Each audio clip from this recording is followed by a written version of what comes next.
Olá meu irmão, olá minha irmã, muito boa noite. Eu espero que vocês estejam bem. Por aqui tudo bem, graças a Deus, tudo em paz. Queridos, eu queria trazer uma mensagem para vocês essa noite. E eu pensei muito sobre sobre se falava ou não desse assunto, porque é um assunto que eu particularmente não gosto nem um pouco de entrar nesses assuntos, misturar política com religião, né? Eu acho que isso não convém, não é legal. Porém, precisamos falar a pessoas, porque muitas pessoas, muitos cristãos, muitos servos de Deus estão extremamente envolvidos com a política, preocupados com a política, e agora grande parte dos cristãos está frustrado com a política. E então precisamos, à base das escrituras, falar sobre isso. Falar sobre a política em si e o cristão. Meu querido, presta atenção nesse vídeo. Presta atenção porque eu acredito que esse vídeo vai falar contigo, embora o tema pareça ser meio controverso, meio polêmico, mas eu acho que esse texto vai falar, esse tema vai falar contigo, tá bem? Olha só, quem me conhece sabe que eu e minha família sempre fomos testemunhos de Jeová. Então nós abandonamos o ministério de Testemunho de Jeová. Deus tinha preparado outro ministério para nós, outro lado, né, da moeda, por assim dizer, para nós, e louvamos a Deus, não me arrependo disso, sou muito grato por isso, e muito grato a Deus por todo o tempo que eu também passei na organização, porque tiveram muitas coisas boas lá, embora tivessem muitas coisas vindo de pessoas e da parte burocrática muito ruins. Houveram momentos entre eu e o meu Deus Jeová, que é o meu Deus hoje, amanhã e sempre. Houveram momentos muito bons. Então, louvado seja. Pessoal, é o seguinte. Na caminhada, quando eu saí da organização e a gente começou a congregar, dentro das diferenças teológicas, isso daí foi muito fácil da gente conseguir vencer, porque a palavra de Deus, ela embasa as minhas crenças, que hoje eu levo para a minha vida e tenho como prática de fé. A crença que o Senhor Jesus é o único e suficiente Salvador, não precisa de uma igreja para salvar ninguém, enfim, e diversos outros assuntos. Porém, se teve uma coisa que me deixou um pouco confuso, foi o envolvimento da igreja com a política. Eu não conseguia achar um fundamento nisso, não conseguia achar uma razão. E eu me lembro que há um tempo atrás, houveram muitas igrejas fazendo jejum e oração para fortalecer e promover um político. É como esses dias eu ouvi falar, por Jesus muitas igrejas não se uniram, mas por um partido, independente, tá, direita ou esquerda, mas um partido, as igrejas se uniram e oraram e por esse homem e tudo mais. E de fora eu achava meio estranho aquilo, mas continuei mantendo a minha neutralidade. E não me arrependo de ter mantido a minha neutralidade. Você já vai entender.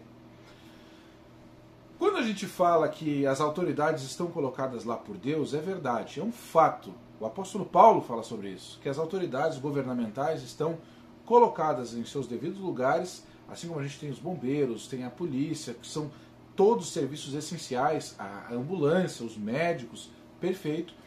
Os governos também são fundamentais e elementares, precisa deles. Verdade. Não resta dúvida. Porém, eu quero fazer uma breve comparação contigo para nós já abrir a nossa mente para a linha de raciocínio. É título de brincadeira, até às vezes, que no passado os homens tinham mais de uma mulher, não é verdade? Abraão, Davi, Salomão, eles tinham várias esposas. E aí, às vezes, o pessoal brinca, né? Podia ser que nem no passado e tal. Mas quando você para analisar a questão de homens terem várias mulheres, Deus criou o homem e a mulher no jardim com o intuito de Adão possuir uma mulher e ela ter filhos, gerar filhos, e a gente sabe que depois, essa questão de ter mais mulheres, as questões do divórcio, todas essas questões, o próprio Senhor Jesus Cristo disse que foi devido à dureza do coração do homem que elas foram implantadas. O que isso tem a ver com política? Eu quero que você veja comigo, na palavra de Deus, quando a política entra no meio da religião, está no primeiro livro de Samuel, capítulo 8. Israel pede um rei. Entenda, Deus tinha como propósito um governo teocrático, onde Deus era o líder, o centro e o governante, quem teria que ditar as regras e as leis. Haviam os profetas e os sacerdotes, pessoas que ministravam esse Deus e suas leis. Esse era o plano de Deus. Não de ter um rei humano. Isso não era do propósito de Deus para o povo dele. Beleza. Calma aí, não vamos pensar que vai sair heresia aqui. Fica tranquilo. É interessante notar que quando o povo pediu para ter um rei, pediu para ter um líder, o povo disse assim, as autoridades de Israel, 1 Samuel capítulo 8, o verso é o 4. Por isso todas as autoridades de Israel reuniram-se e foram falar com Samuel em Ramá e disseram: Tu já és idoso, os teus filhos não andam nos teus caminhos, escolhe agora um rei que nos lidere a semelhança das nações. Eles pediram isso. Igual as outras nações têm um líder, um chefe, um rei, um político, um presidente, nós também queremos ter.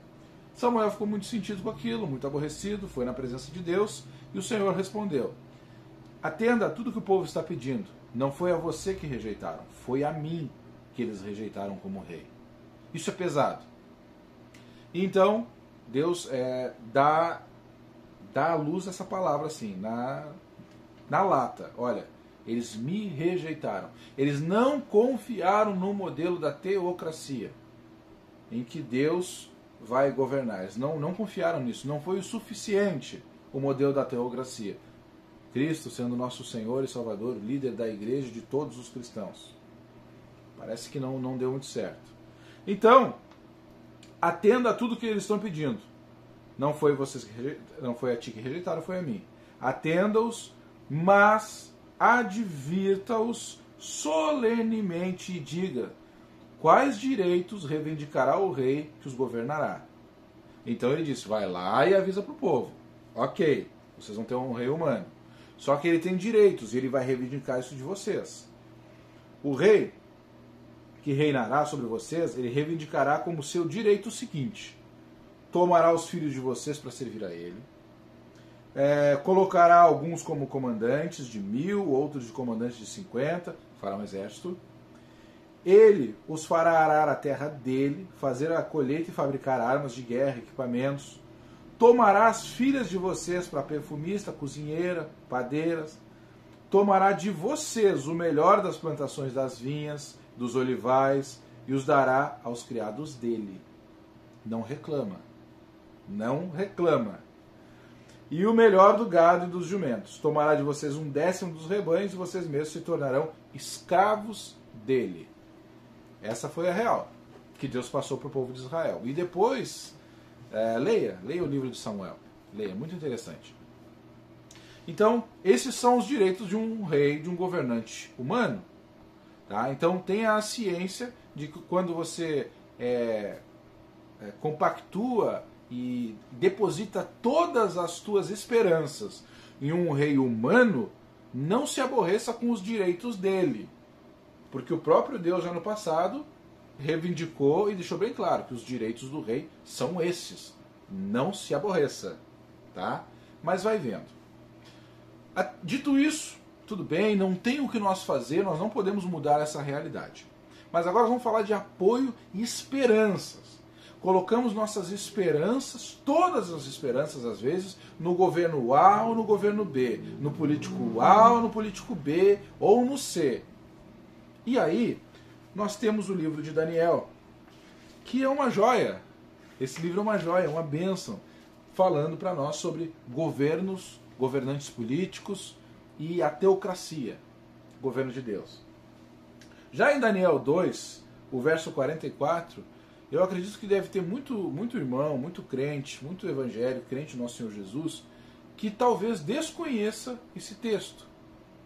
E eu não estou criticando ninguém, eu estou falando desconheça mesmo, porque quando uma pessoa embasa uma fé, tu imagina nós dizer assim, ó, que o nosso Senhor e Salvador é político tal. Todo mundo vai dizer que bobagem, que heresia. Todo mundo está cansado de saber que é Jesus. Porém, às vezes parece que some da mente do cristão que a solução é esse partido aqui, que eu vou mostrar. O rei Nabucodonosor tem uma visão, ele vê uma estátua com a cabeça de ouro, braços de ferro e vários materiais, né, até chegar lá nos pés, que são de ferro e argila, e enfim. A questão do âmago da profecia nós não vamos entrar.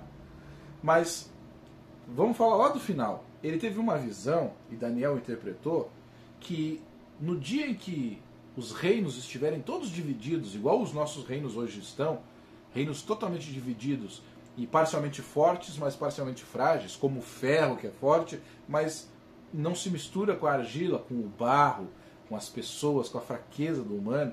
Ele é um reino frágil. Nesses dias desses reis, o Deus do céu estabelecerá um reino que jamais será destruído e que nunca será dominado por nenhum outro povo. Destruirá todos os reinos daqueles reis e exterminará todos, mas esse reino durará para sempre. Então vem Jesus e prega esse reino, o reino de Deus, que vai governar a terra, tudo, que vai pôr fim aos outros reinos. E se você não conhecia essa profecia bíblica, tá? Leia o livro de Daniel, depois leia os evangelhos, leia o que Jesus fala depois sobre isso, e veja o Apocalipse. Apocalipse 21, 3 e 4. Aonde que esse reino vai estar e o que ele vai fazer. Tá? Mas enfim, parece que muitos esqueceram desse detalhe. Que esse é o partido político a ser defendido. O reino de Deus. Mas vamos ainda mais adiante, porque essa passagem de Daniel, ela tem outra joia rara aqui. Aqui fala do comportamento de um rei humano. Quando o Daniel dá a interpretação desse sonho para o rei que estava aflito, o rei fez o quê? Eu tive um sonho, ninguém no reino conseguiu interpretar. Esse cara, Daniel, é um cara de Deus, conseguiu interpretar, estou admirado com ele. Então o rei do Nabucodonosor caiu prostrado diante de Daniel, Daniel 2,46. Prestou-lhe honra e ordenou que lhe fosse apresentada uma oferta de cereal e incenso. E o rei disse a Daniel: não há dúvidas que o seu Deus é o Deus dos deuses, Senhor dos senhores, Rei dos reis. Olha a proferência. Olha o que esse cara proferiu. Um rei de Babilônia, o império mundial da época, faz uma ligação agora. Eu não vou profetizar nada para a tua vida, não vou profetizar nada do cenário político, mas você talvez tenha maturidade suficiente para entender isso. O cara que era o rei do momento, o cara mais influente do mundo, da época, abre a boca e confessa: cara, o teu Deus é Deus. Eu, Nabucodonosor, sou famoso, mas eu não sou nem de perto tão famoso que nem o Deus de Israel. Pega essa referência. Beleza. Então agora podemos descansar e colocar todas as nossas esperanças na mão desse cara.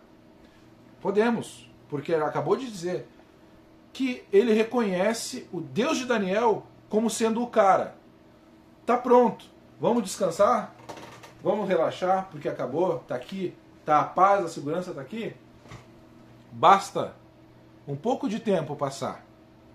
E é erigida uma outra imagem. Uma outra não, a primeira foi um sonho. Mas é erigida uma imagem. E é dada uma ordem. Quando todos tocarem lá os pífaros, os instrumentos de corda, toda a nação, toda a população, todo o império de Babilônia vai estar aqui reunidos. Os regentes, os maiorais, os chefes de estados vão estar aqui. E todos devem se curvar diante dessa imagem. 3 jovens hebreus, 3 servos de Deus não fazem isso. O que esse rei fez? Ele acabou de reconhecer há um tempo atrás que Deus era Deus. Ele deve ter dito assim: não. Deixa os caras ficar em pé aí, porque o Deus que eles servem, o Deus que eles não quiseram se curvar para o meu ali, com certeza o Deus dele vai cuidar deles. Afinal, eu tinha dito que era para respeitar esse rei, esse Deus. Foi isso que Nabucodonosor fez? Contaram para ele. Tem 3 camaradas lá dos judeus que não estão se curvando. 3, versículo 19. Nabucodonosor ficou tão furioso com Sadraque, Mesaque e Abednego que seu semblante mudou na hora, quando ele foi falar com eles. Qual foi a ordem? Joga esses guri na fogueira. Joga esses caras na fornalha. Põe eles no forno. Queima esses guri. Olha aí o homem que reconheceu o Senhor como Senhor. Olha aí o homem que disse, não adianta. Deus é Deus. Esse homem é servo do Deus Altíssimo. Esse homem não era servo do Deus Altíssimo. Reconhecer, meu amigo, falar que Deus é bom é fácil. Falar que Deus é o cara é fácil. Mas será que ele está fechado com esse Deus? Os meninos foram para a fornalha. Pela misericórdia de Deus, esses meninos não morreram.